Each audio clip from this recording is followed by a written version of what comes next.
We try to do this format so that we can create intimacy. The setting in which you are impacts a lot the way that you experience the event.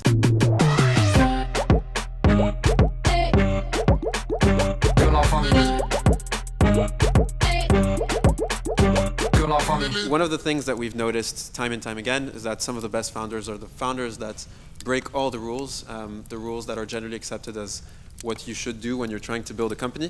And I think it's fair to say that Jeremy broke a surprising amount of those rules. At a very early age, in his mid-20s, he decided to take on a challenge in one of the most sort of traditional and regulated of all industries, which is insurance. And for many people of his age group, that was probably a very weird decision. The reason that he started that was that he worked in an insurance company where he did an internship. He was in the claim fraud detection services, and realized that a lot of what the people were doing was quite archaic, and that they were paying millions and millions of euros for software that probably wasn't actually doing that good of a job. So with his classmate and friend Eric, after having spent some time at Goldman, he decided that he was going to build a piece of software that was going to be able to score those claims much better than the existing software. And the issue is huge. I didn't know this until I prepared for this event, but 10% of insurance payouts are paid to people who are conducting fraud. And so that means that we're all paying much higher premiums than we probably should. And so we have Jeremy to thank for hopefully much lower premiums in the coming years, or at least the insurance companies have Jeremy to thank for much higher profits in the coming years. We'll see where the money that they save them goes. The story of Shift is a pretty incredible story.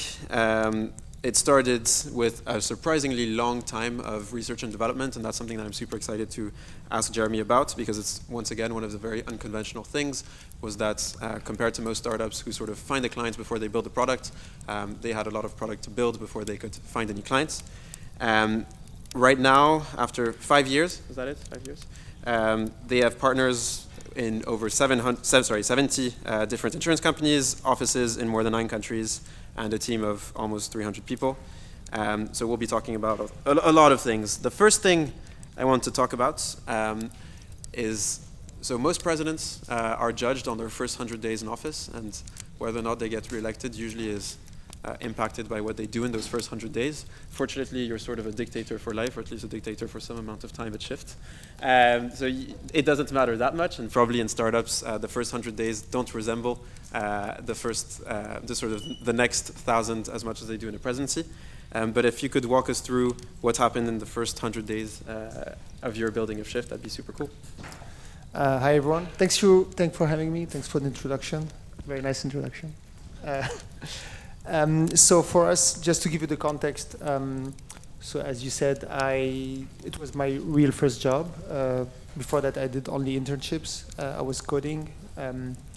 So we are 3 founders, Eric that you mentioned, and David, who used to be my boss at Goldman Sachs for my internship.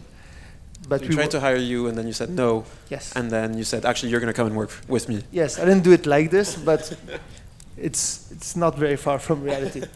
And so we were only people that coded, and other thing that we have in common is that the 3 of us, both our parents are doctors. So none of us has any family that knows how to build a company, that knows even what's a company. And so the first 100 days for us was, so you can imagine, I came back from London for my internship, arrived at home, opened my computer, and I know what to do the first day. So by the way, we were 3 founders, and Eric at the same time was doing a PhD, and we were flatmates, so I was like alone in the flat. And the first week, I just typed, I think 20 times how to start a company on the internet, and it took me... What did you find? So I found like a lot of stupid stuff and a lot of long documentation. So after 2 weeks, I understood that I need to take a lawyer to register the company. So it took us 3 months to find a lawyer, because first we asked our parents. So we got a first lawyer that was a family lawyer for divorce. So we had, and then after 3 months we realized we need an accountant to start an accounting system. It took us 2 more months. So I think the first year was about understanding what's a company, and the other side was understanding what's a product. And so the first 100 days were very chaotic. A lot of uncertainty, and I think they were not the best 100 days to start a company. So usually we don't talk about these days when we talk about how we started Shift.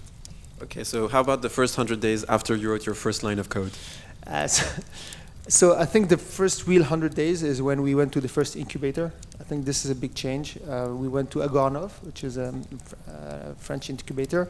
And this is where we met other people that were doing the same. This is very important. So I think we went there too late. I think we should have integrated incubator earlier, because this is where you have people with the same problems. And then this is where it's really started. And so the first 100 days, once you have an office, you have your partnership agreement, by the way, which is very important. We start thinking about how we can get our first customer. So the first obsession was, are we building the right product to get the first customer? And this lasted a year. So for a year, we were trying to understand how to get the first customer, and are we building the right product for the first customer? And I'm saying this because what we do is that we take all the data that a carrier has, an insurance company has, so all the policy data, the claims data. So it's very sensitive data. And when you're 3 founders to the first job, one was a developer, and you go and pitch a big insurance company and tell them, just give us all your data and we'll work on it. It's like super hard. They're like, you need to be very, very good at convincing them to do it. So it took us a year to get the first customer, to get approval from the first customer. Because at the end of the day, what you're selling, or at least what you were selling with the first product, Force, is a model, right? So you're saying our model is better than other people's model. But in part, the strength of a model comes from the strength of the data on which it's trained. And so when you're selling that model to people and you're trying to get your first customer, you sort of have this chicken and egg problem of, how do I get the first data to train my model on? How did you solve that? Yeah, so this is a very interesting question, especially in the big company world. I don't think insurance is very special in that sense, but when you go and pitch a big company, the first question they'll ask you when you ask for their data is, who's using it and did you prove it that's working? Because they don't want to take the risk to work with you. Especially in 2015, 2014, it wasn't very common to work with startups in big groups. They were like, it's only in movies, or like, you're going to become Google and eat us. So it was very good conversations, but getting the first one that trusts you, it's very, very hard. Yeah, it's a lot. You take a lot of failure. We had people telling us, oh, your product looks amazing, because we had a demo of the product. I trust the fact that it looks amazing. However, when you leave the office, they do comments like, oh, but they really think we're going to work with 3 young kids. So that was a comment of one of the insurance companies. We had comments where you guys think you're smarter than anyone just because you worked like you were to a math school. We had like very, very weird situations, and at some point you get. So how you get the first one is first you need to have the right demo. I think for me, I'm a big addict to demos. Even if your product's not perfect, you should build a demo that make them understand how it works in real life. And I'm in the company, I'm obsessed by demos, and demo is very important. And we spend a lot of time on our demos. And the second thing is, at some point, you need to find somebody that can trust you and can take the risk of working with you. So in the whole market, there are very few people that do it. So the important thing is how much you invest your time in building the right demo and how you find this person, and it can take more than a year. How many no's did you get before you got the first yes? I don't count them. No, the nice story about it is that 90% of them now are customers. Okay. There's another thing, which is like, not only are you waiting to get that, data, but it's also very hard because you're working on your product on the side. And so one question is, okay, how do I know what I'm prioritizing? So even when these people weren't being signed as clients, how were you able to have discussions about, oh, these are the features that we're looking for? Like, how did you think about prioritizing features as you were progressing when you had this huge gap where you were building without actually having clients? Yeah, so what I'm going to say is specific to B2B, I think. I don't know anything about B2C, and for me, B2C is mystery, so it's like magic. I don't know how they do it. For B2B, it's so we learned 2 things. We learned that first, it's not the features that you think are important that are really important, and the only way of knowing it's important is having feedback of customers. So it's very hard because you don't have any customers, you're pitching, and at some point you feel something is wrong, and you want to understand what's wrong, but you can't ask them what's wrong because you feel you're killing the meeting. But in fact, the reality is the opposite. The more you ask what's wrong, even if you don't have customers, the more they feel it's their product, and the more they're going to be at ease and giving you feedback, and the more they're going to be willing to work with you. So this is the first thing, which is before getting the first customer, instead of building a product, you should build a demo that you're really comfortable in building as a product afterwards. And we keep doing this at Shift. What we do is we go meet customers. We have what we call a value in the company, which is partner, build, and scale. So we always find the first partner in anything we want to build, like a new product, a new feature, a new line of business. We demo it as it was real. We don't tell them it's not real. We build it. If they don't like it, we don't build it. If they like it, we build it. And once we build it, then we try to scale it. And we learned that because the first year we had the tech people working on building the product. So we built like a lot of stuff on non-real data. And it was like a year and a half of building the product. And once the real data arrived, we realized that everything was wrong. So we had to rebuild everything. So we throw away a year and a half of coding of like 3 people.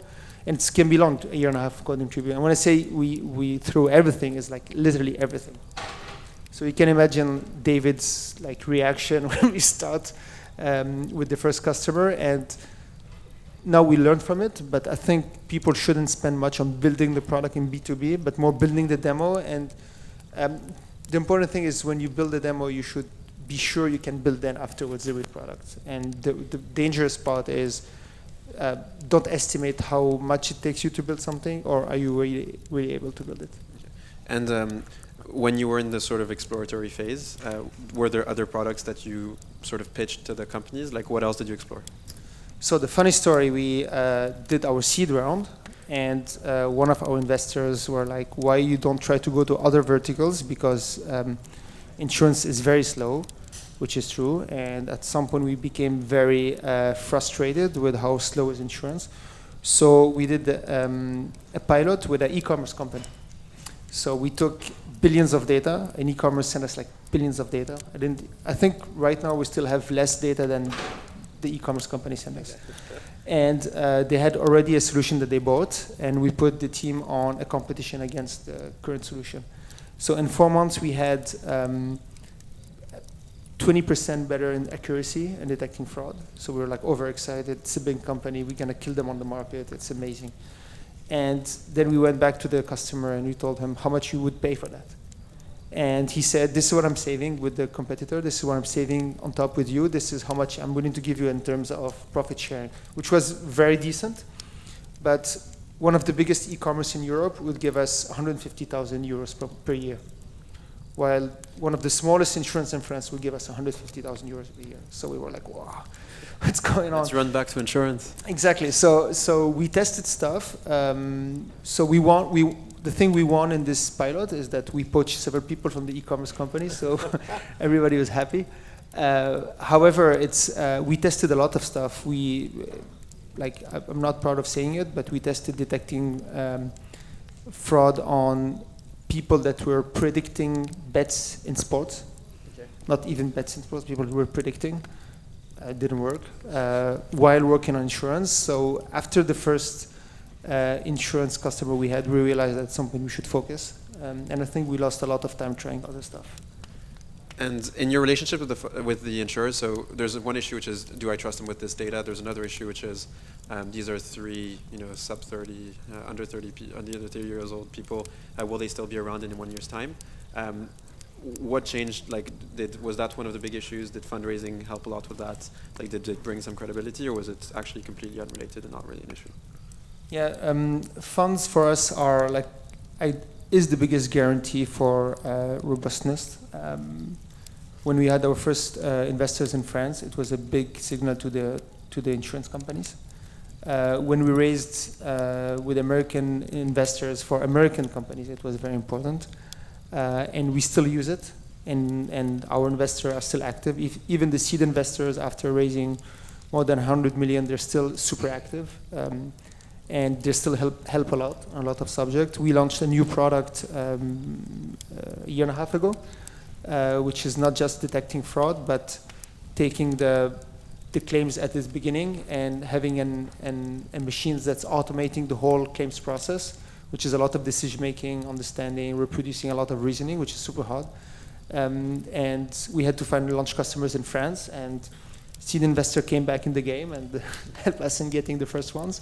So for us, it's a big guarantee of, first, you can do whatever you want with your company, because it's a company that has serious investors that are represented on the board.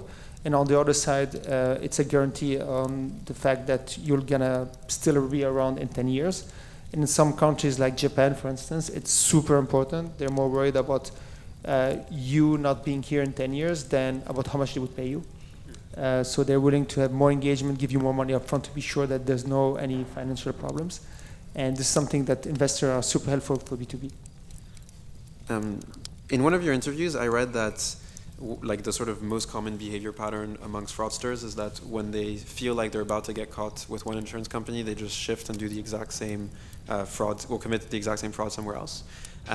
So in theory, the more insurance clients or insurance company clients you have, the easier it becomes to stop these, because you have a bit more historical data on that behavior. Was that a useful sales argument at all, or when you go into a sales meeting, is the first thing you do to not mention any of the other potential companies? So there are a lot of different things for that. So first, and this is the regulatory part, we cannot merge data, we cannot share data from a customer to another, which from an insurer to another. Yes, which I understand for lots of reasons. But on the other side, what happens is that when you work with a customer and you detect the type of fraud, these guys gonna realize that they're being caught, so they'll move to another customer. So it's a reason to act. So, and this is where when you go to a new country, the two difficult parts. The first part is getting the first one in the country, because insurance and I imagine other verticals are very local. So if you have 20 customers in France and you go to Spain, even if it's just next door, or if you go to Belgium where they speak French, if you don't have a Belgium insurer as a customer, for them you have no experience in the market, it's always different everywhere, they don't want to work with you. So having the first one is very hard. And then the second hard part is not getting the second or the third, is getting in a situation where, as you described, people realize that if they don't work with you, they're going to absorb all the bad fraudsters. And getting to the first one is easy, is easily measurable, getting the first customer, but being in a situation where it's a no-brainer and you're the reference in the market, having the way to monitor this and set it as KPI is today what we're thinking about, because we're in a lot of countries, and what is the stage, what are the KPIs where your sales pitch can change, and not saying, oh, it works in France, trust us, but everybody's using it, or a lot of people are using, be careful, fraudster will go on your side. And is the thing about not being able to merge the databases something that's only common to some countries, or is that everywhere? Because I'm like, it would make intuitive sense to have some form of association amongst insurance companies, because it would probably limit fraud. Does that exist somewhere, or not particularly? So there are two reasons why we can't share data. The first one is from the regulation standpoint. So in Europe, it's not allowed. In several other countries, like in Asia, in Indonesia, it's very regulated. Where we are in Mexico, it's very regulated. These are countries where we have a lot of presence. However, in other countries like Singapore, it's the regulation allows you if the customer agrees, and so the hard part is not regulation, is having carriers agree. And in these countries, we sometimes get the whole market data. So in Singapore and Hong Kong, for instance, we have all the markets data. It's all stored in one database from our side, and we detect fraud among the whole country. But it's really case by case, country by country. And in the US, you can do it, but you need to have the approval of the carrier, and the carriers don't want to do it. So it's a mix of regulation boundaries and having insurance companies agreeing to do it. Another bit of education that you probably had to do when you were talking to these insurance companies, and something that we see a lot with our B2B companies, is making them shift to a SaaS product. And I was wondering if that is still an element of friction when you try to onboard new customers, or if you feel like after some time the market has shifted a bit. Yeah, so our biggest competitor is like this being scared of software as service and wanting to do things on-prem internally. And you can get people that are used to it. Some carriers in the US, some of them are used to it. Some of them are not used to it, and you get some crazy questions, crazy requests, or the fact that so it's software as service, so they pay us fixed fee per data we analyze, and everything is included in it. Because when you're software as service, you just push evolutions for your product, and everybody gets it.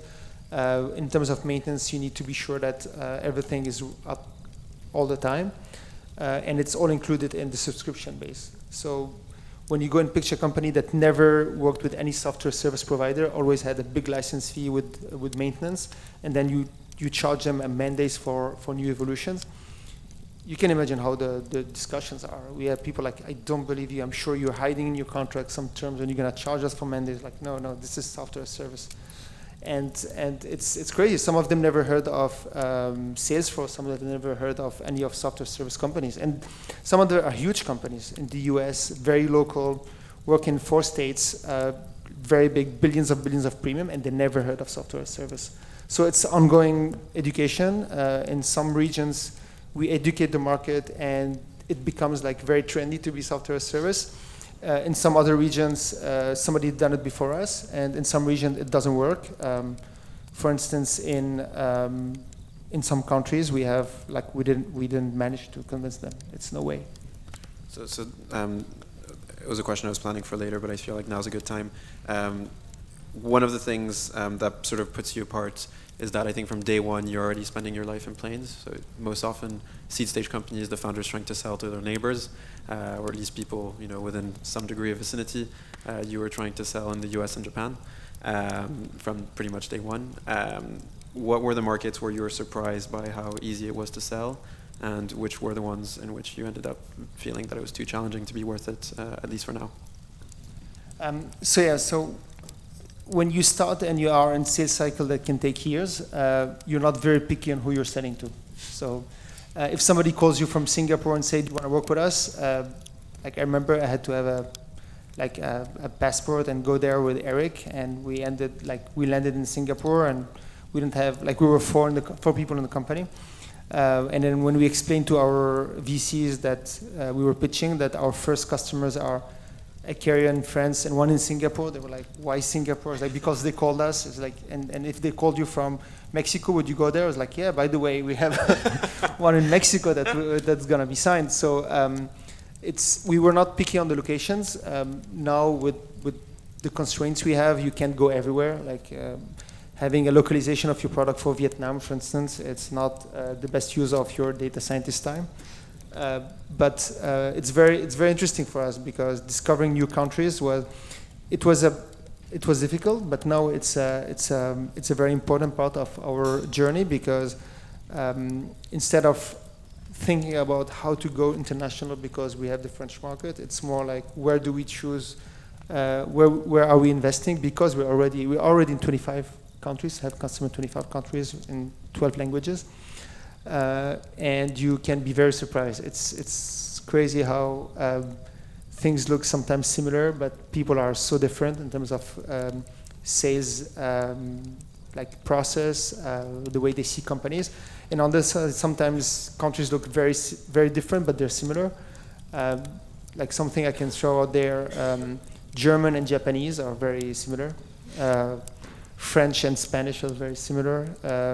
Mexican and Swiss are sometimes similar. So, and it's very surprising.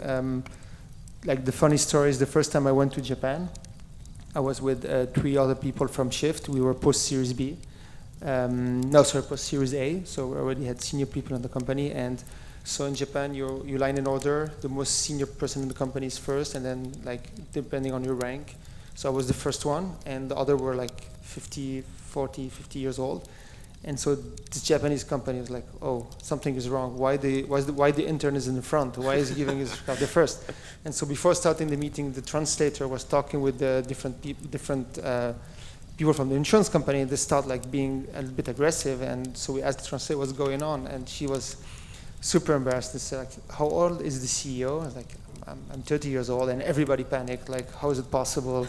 How can we work with this company? Who are these guys that work for 30 years old guys? So we had 15 minutes to explain what's going on, and they talked about themselves, and then they decided that we can continue the meeting and we shouldn't leave. So this was a shock for me. I don't go a lot to Japan anymore. go more for recruitment, or we're sent only senior people, but it's very surprising for a French person to discover that. And do you have that often? So like, obviously, it's probably a very an industry in which network's particularly important. Like, who are the salespeople that you're recruiting in all of those countries? Yeah, so the number of potential customers in a country for us are 10 to 20, so very concentrated. In some countries like Japan, it's even 5. So recruiting salespeople is one of the most important thing in the company. A lot of things are important, but I think every individual is very, very important in terms of success in a country. So if you go to Japan and you hire the wrong salesperson, it's over. You don't have 20 shots. You can't have 20 salespeople and try to have 10% of them succeeding. So hiring a sales rep in a country is as important as hiring a general manager in a country. So, but on the other side, you don't have hundreds of salespeople. So it's very, I don't know how much B2B companies are like this, but for us, it's very, very concentrated. Yes, something else that's quite specific about your industry, but I find quite interesting, is typically in markets like Japan, where the market is so concentrated and you only have a handful of players, when it's still virgin territory and you haven't signed a single client, the first person that you're going to speak to is probably going to insist on you not speaking to anyone else. And when you're quite advanced, you obviously have a bit more bargaining power. When it's very early on, you don't really have that much bargaining power because you're quite desperate to sign a contract. How did you juggle with the politics of dealing with clients in that way? Yeah, so this is very common in big B2B software, is that the first mover want to have exclusivity, want to have lots of different stuff. So there's stuff you should give because they're the first mover taking risks, but there's stuff you can't give. And the nice thing about software as a service is that, for instance, exclusivity is something you cannot give, and you explain why. It's because if you're the only one investing, it's going to be harder for us to invest a lot in your country and your localization, while if you have 3 carriers investing, it's going to be much easier for us, makes more sense.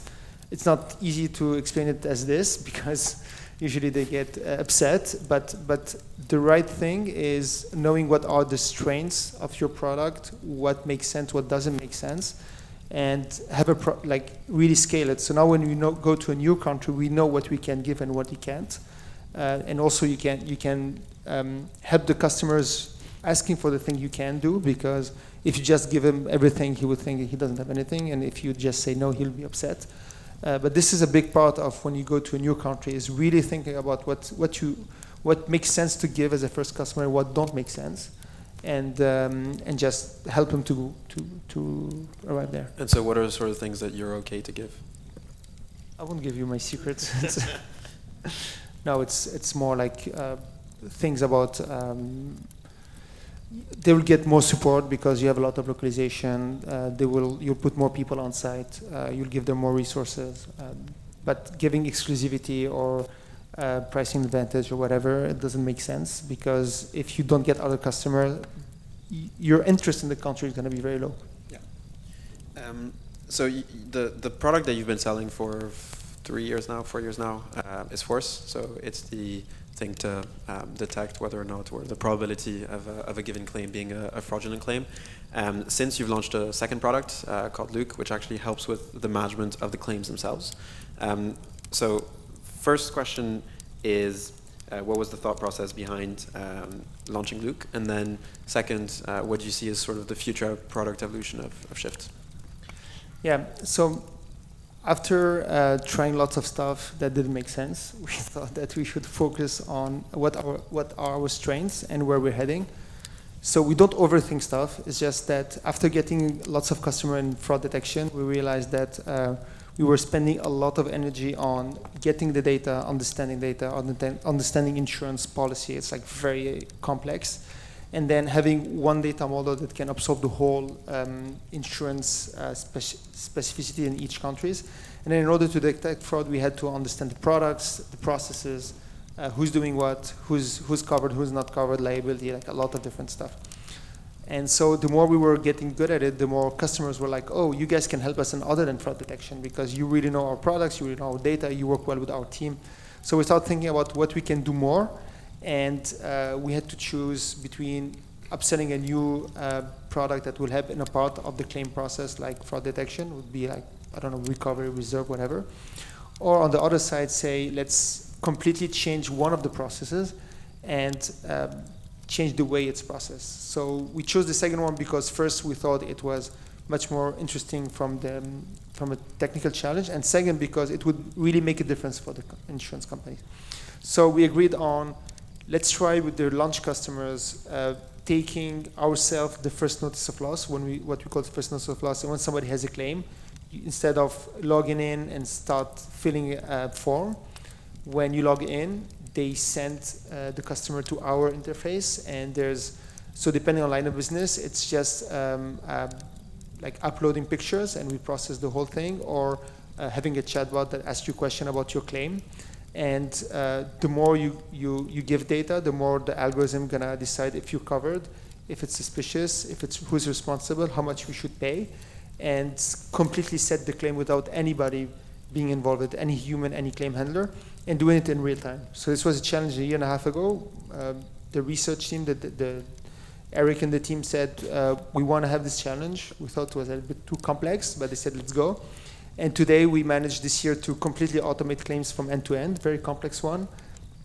Water damage with your neighbor having leaking of washing machine, understanding who's responsible, who's liable, asking the right question, estimate how much it should cost, and pay it in real time. Today we do it for a big part of the claims. So this is how we went to how we arrived to creating this product.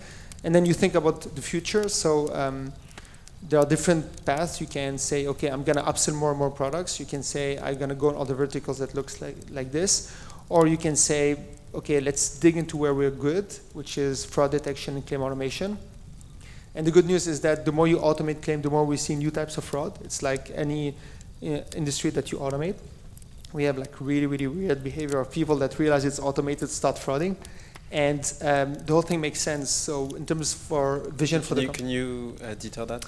Yeah, for instance, somebody uploads, states a claim. You ask them what happened. He said, somebody broke into my apartment and stole my watch, and he uploads an invoice, and it's 5,000 euros, and you pay them automatically. He's like, oh, that's great.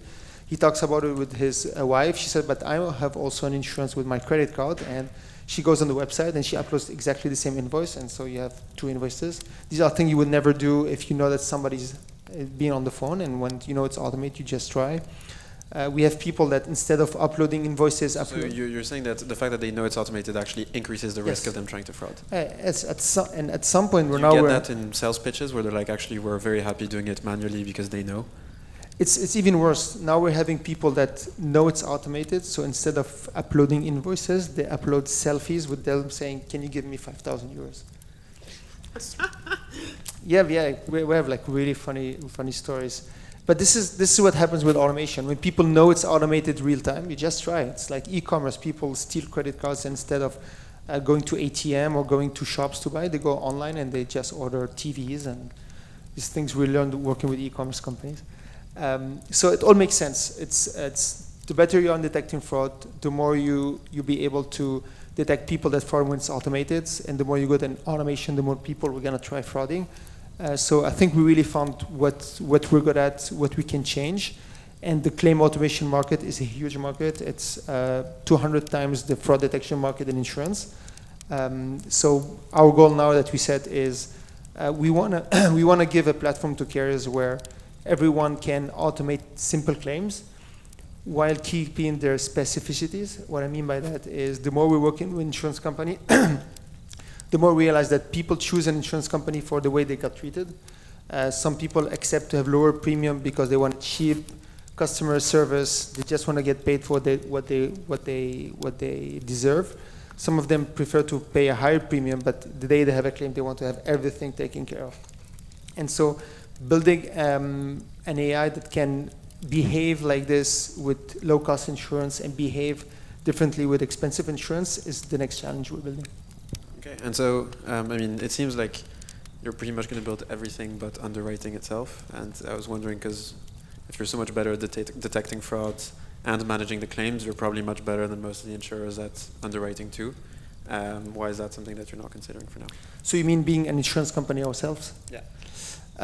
So we thought about it, and we're not doing it, and we're not going to do it for a lot of reasons. So claims is a part of the job, which I think is an important part, but it's not the whole job. So there are a lot of things that it's a care's job, and we had to choose. You can see it as either you try to build an insurance company that needs to go through customers acquisition, building products, and will take years to reach 1 million people. Nobody so far disrupt the insurance market in a way where you can get 1 million people. When I say 1 million people on a product that exists, I'm not talking about new types of insurance, but or you can choose on taking what you already have and helping the insurance company to transform the claims they have, and suddenly, today if all our customers in fraud detection ask us to automate claims, we would reach maybe 500 million people.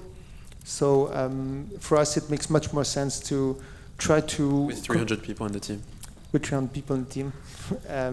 So that's why we thought we chose this path, and also because we're good at building technology for claims or for insurance, and we're not good at building insurance itself.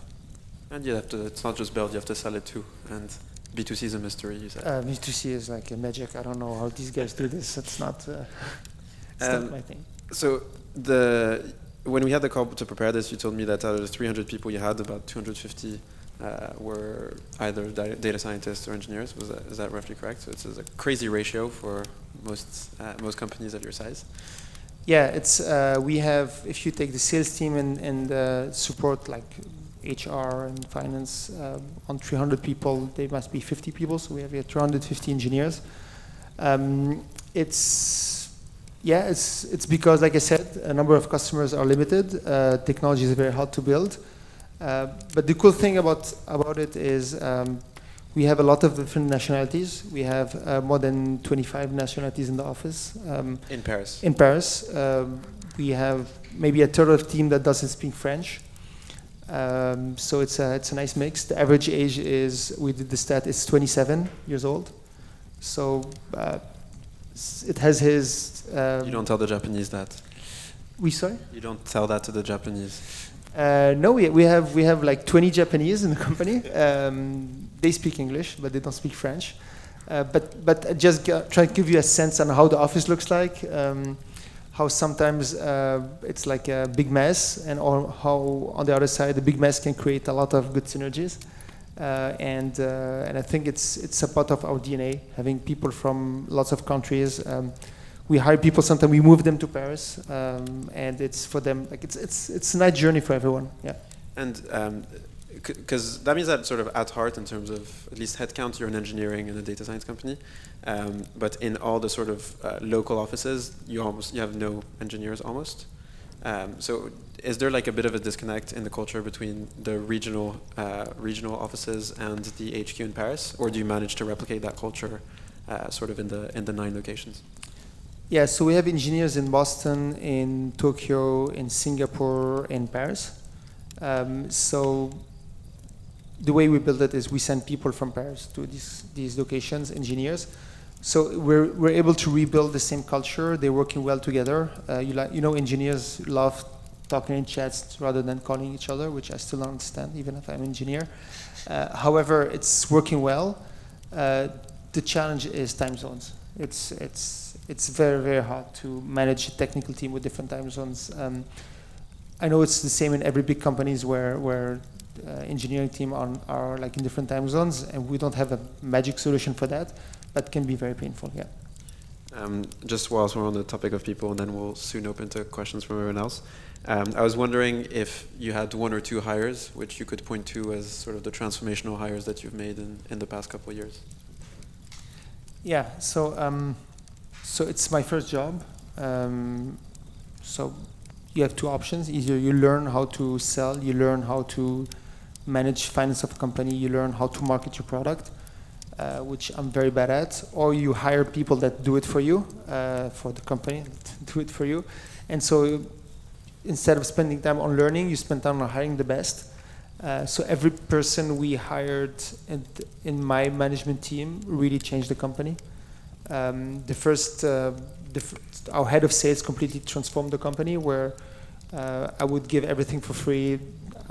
I wouldn't know how to price stuff. We didn't know how to sell it, and she completely changed the company. Our head of marketing really taught us what marketing really is. How often did the price change since you started?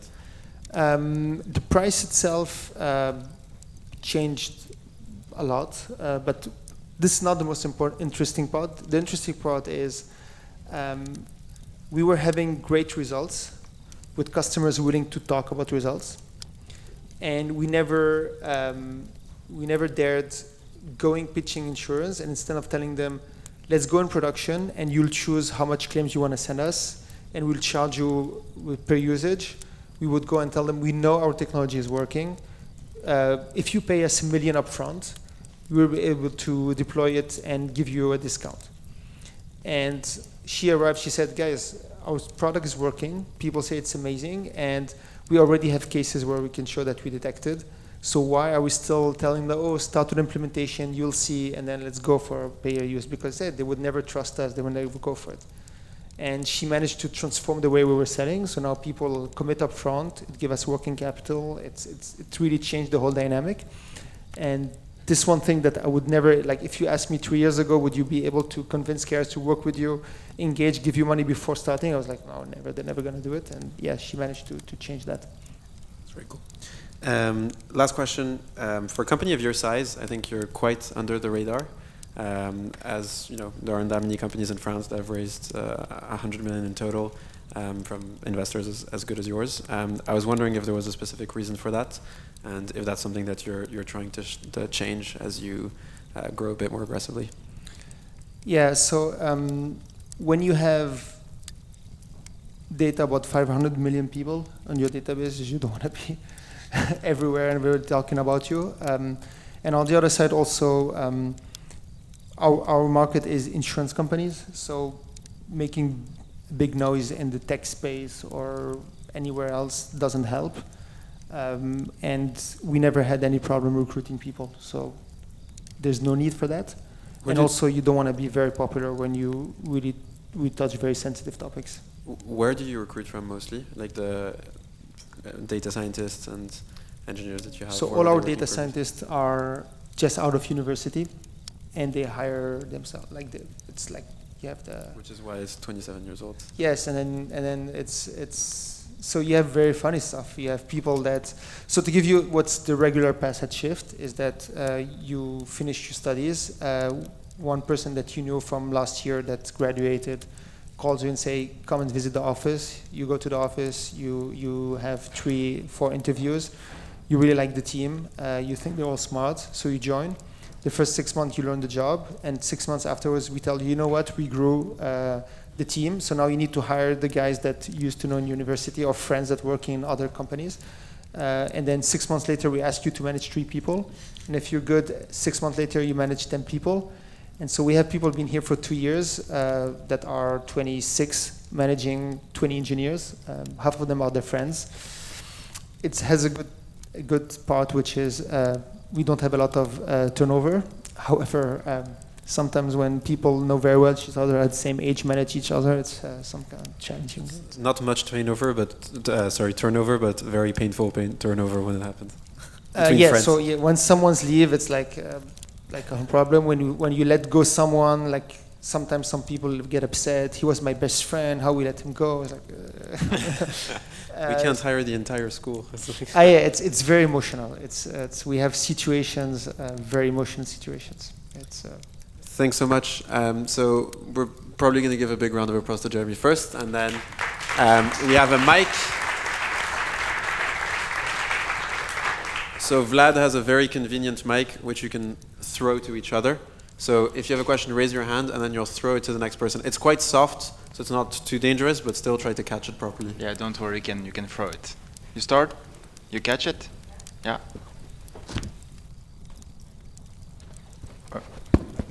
Well, thank you first for sharing your story with us.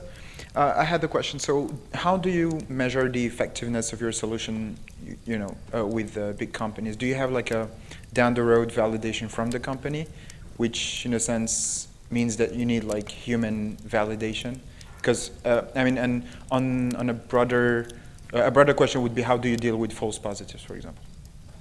Yeah, so the indicator that insurance company wants, it's limiting false positive, because you don't want to annoy honest customers.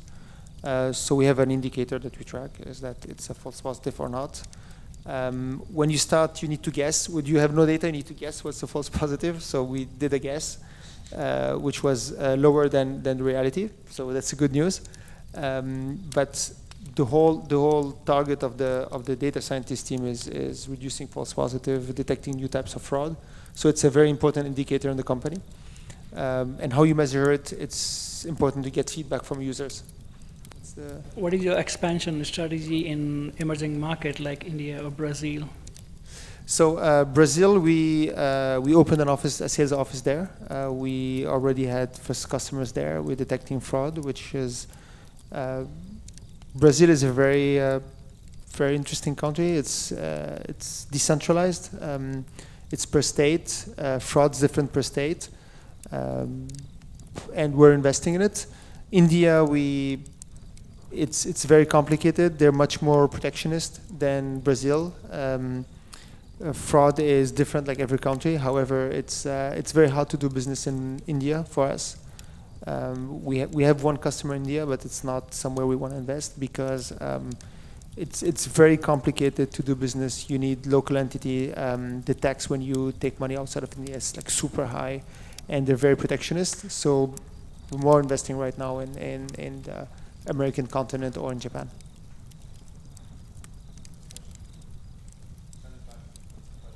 Okay. So my question was about, earlier you had a question about handling false positives, and my question was close to that. So my understanding is that you cannot handle all of the fraud automatically. There has to be some part that is handled by humans. How do you handle that part? Do you integrate that in the product, or is it still the matter of your clients? How do you work with that?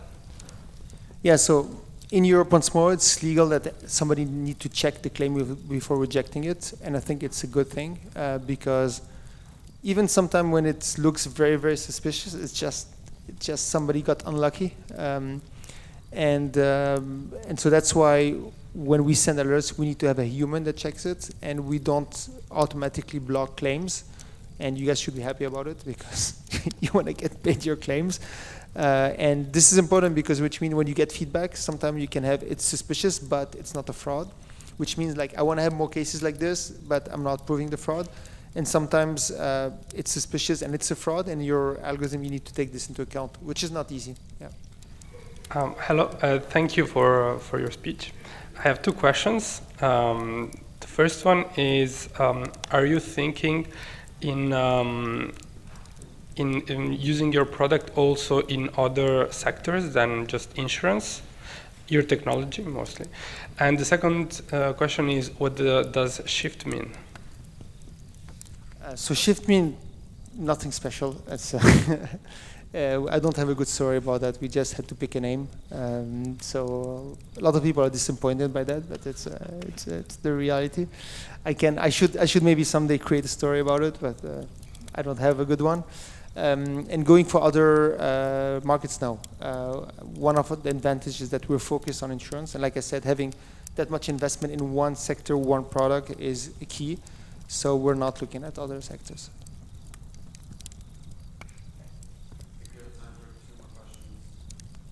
Whoa. That's a long throw. Let's try it. Good. So I would like to know, how did your the incubator you have joined have helped you to build your company? What? Sorry. What's? Can you repeat? So first, I hate working from home. That's the first thing. It's important. And the second, being with people that. So what's nice about incubators, you have a mix. You have people like you that's first time being here for 6 months. Will tell you like, if you want a lawyer, I can help you having a good lawyer.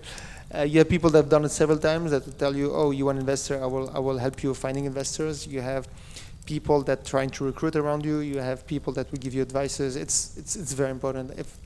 I think this is one of the best things we've done is taking the time to choose an incubator.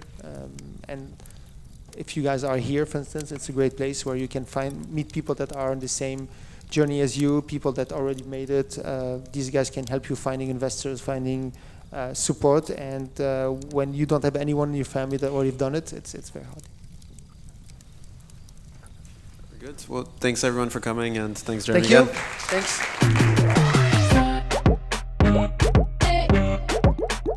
Que la famille